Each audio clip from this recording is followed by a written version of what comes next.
Pourquoi je ne touche jamais mes élèves et nous allons voir comment c'est beaucoup plus efficace. Alors je vais vous dire quelque chose qui va peut-être à la rencontre de ce que font beaucoup de professeurs de chant, mais qui pour moi n'a aucune place en 2025 ni pour les années futures dans le coaching. Personnellement, je ne touche jamais mes élèves. Alors je ne leur appuie pas sur le ventre pour sentir une forme de soutien, je ne leur masse pas la mâchoire pour relâcher des tensions et je ne leur remets pas les épaules en place.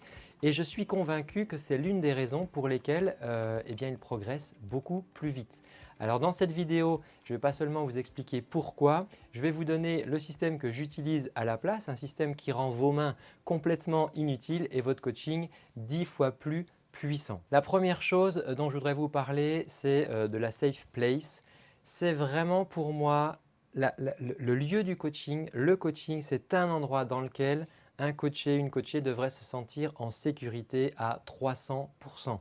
C'est un endroit intime où on va parler de sa voix, on va s'exposer, on va s'exprimer. Et comme j'aime bien le dire dans mon école de coaching, on veut créer un espace de sécurité pour pouvoir explorer les insécurités.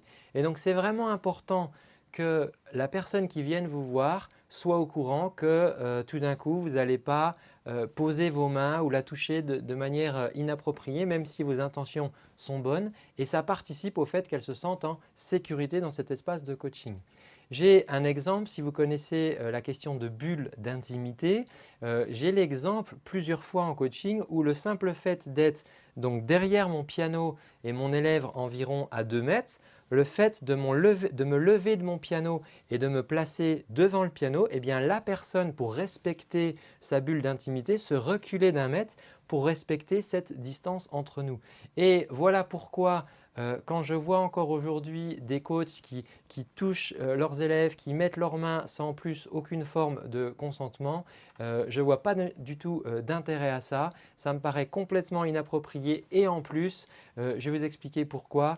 Eh bien en fait, ça ne sert à rien, ça ne fait pas avancer plus vite. Je vais justement vous expliquer pourquoi selon moi ce contact physique, même s'il est bien intentionné, on est d'accord, c'est une stratégie de coaching que j'appellerais quelque part de paresseuse et souvent inefficace. C'est un petit peu ce que j'appelle le coach kiné. Alors, je comprends bien pourquoi on le ferait. On veut aider, d'accord? L'intention du coach, ne me prêtez pas un mauvais message, hein. L'intention du coach qui fait ça, c'est d'aider. Il veut aider son coaché à mieux chanter, peut-être à sentir une tension, à la relâcher et donc il veut donner à travers ce toucher un repère physique. Donc jusque-là, l'intention est bonne.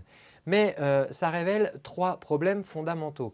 Le premier, c'est que ça crée une dépendance. Pourquoi? Parce que ce toucher externe, eh bien justement, il est externe et donc l'élève ne va pas progresser dans sa proprioception quand vous n'êtes pas là. Parce que oui, si vous êtes là et que vous posez vos mains en point de contact, ok, il va comprendre les autres, mais en faisant ça, vous ne lui apprenez pas à gérer sa propre physiologie.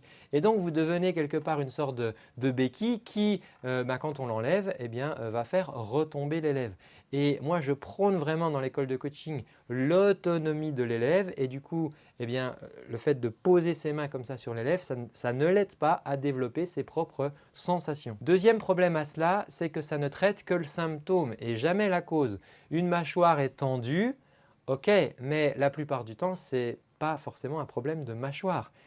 Cette mâchoire tendue est un symptôme de peut-être une mauvaise gestion du souffle, d'une peur des aigus, d'une croyance limitante liée à la manière de chanter. Et donc le fait de toucher la mâchoire comme en voulant quelque part la décrisper, c'est un petit peu comme mettre un pansement sur une fracture ouverte. On traite le symptôme, mais encore une fois, on ne s'attaque pas à la cause et on donne de faux espoirs. Troisième problème dont je vous parlais vis-à-vis du premier point de l'autonomie, c'est que ça vole à l'élève sa compétence qui est pour moi la plus importante, qui est la proprioception. Vous allez lui retirer en faisant ça, en lui donnant cette habitude, vous allez lui retirer la capacité de sentir et de comprendre son propre corps de l'intérieur. Je dis souvent à mes élèves, quand tu chantes, tu es vraiment la seule personne qui peut savoir ce qui se passe dans ton corps. Et c'est important pour moi qu'on puisse échanger, qu'on puisse questionner, qu'on puisse discuter pour que tu puisses t'approprier justement ces sensations internes et que tu puisses t'en servir comme des clés de succès pour mieux chanter.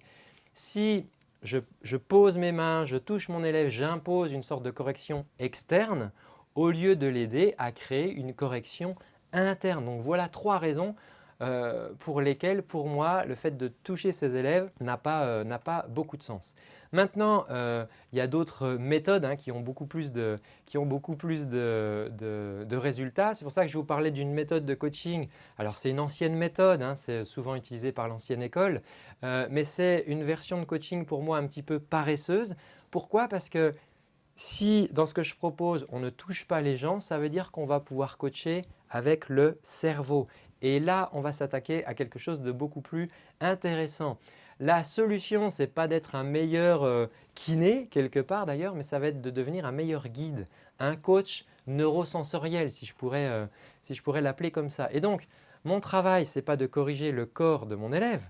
Mon travail en tant que de coach, c'est de donner au cerveau de mon élève les bonnes informations pour qu'il puisse corriger de lui-même le corps. Et ça, puisque ça va être compris par le cerveau, ça va être intégré vraiment en interne par l'élève, c'est une transformation qui dure parce que ça va lui donner le pouvoir de correction une prochaine fois qu'il le fera quand il sera tout seul et ça va construire beaucoup plus de clés pour lui de compréhension de sa voix. Alors comment est-ce qu'on fait ça? Eh bien, on va le faire en utilisant la méthode ISPO, en devenant un détective. C'est le cœur de la méthode que j'enseigne dans la Vocal Coach Factory et vous pouvez retrouver ça aussi dans le bouquin qui est sorti récemment à ce propos. Alors, je n'ai pas besoin de toucher mon élève pour sentir la sensation. Pourquoi? Parce que je la vois. En utilisant le triangle des indices, je vais pouvoir observer des sourcils qui se froncent, je vais pouvoir observer une mâchoire qui avance, je vais pouvoir observer des épaules qui montent. Ce sont mes données, je n'ai pas besoin de toucher le corps de l'élève pour voir ça. Ce que je vais faire, étape numéro 2, c'est que je ne vais pas corriger l'attention, je vais aller chercher l'origine de l'attention et je vais utiliser cette classification en sphères. Ok, est-ce que c'est un problème de flux d'air? Est-ce que c'est un problème d'accollement de corde vocale? Est-ce que c'est un problème de résonateur? Est-ce que c'est un problème de psyché? Et ce sont les 4 sphères dans lesquelles je vais classer mon problème. Troisièmement, je ne vais pas donner un ordre à mon élève, je ne vais pas lui dire fais ça ou arrête de faire ça, je vais lui poser une question ou je vais lui proposer une expérience. Au lieu de lui dire détends ta mâchoire, oui je sais, je suis crispé de la mâchoire, chef, on me le dit souvent. D'accord, si je lui dis arrête d'être crispé, ça ne va pas faire grand-chose. Par contre, si je lui dis tiens, ok, on va rechanter ce passage-là, mais par contre, cette fois-ci, on va le faire, on va imaginer que les muscles de ta mâchoire ont fondu comme une bougie ou alors que tu sortirais de chez le dentiste avec cette mâchoire un peu anesthésiée comme ça et on va voir ce que ça donne quand tu chantes comme ça. En faisant ça, je crée une nouvelle image, une image mentale dans ce cas-là qui va aider le cerveau de mon élève à trouver une nouvelle stratégie motrice du coup pour chanter dans cette position de mâchoire plus détendue.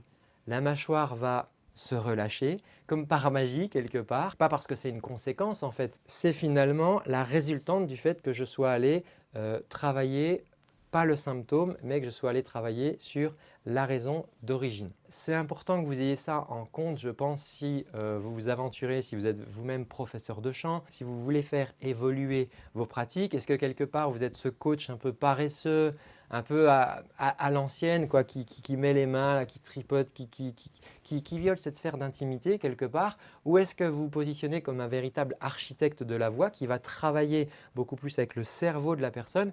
Et en fait, vous avez le choix. Soit vous continuez d'être un petit peu ce kiné vocal qui va mettre des pansements sur les symptômes et autant vous dire que c'est un travail sans fin.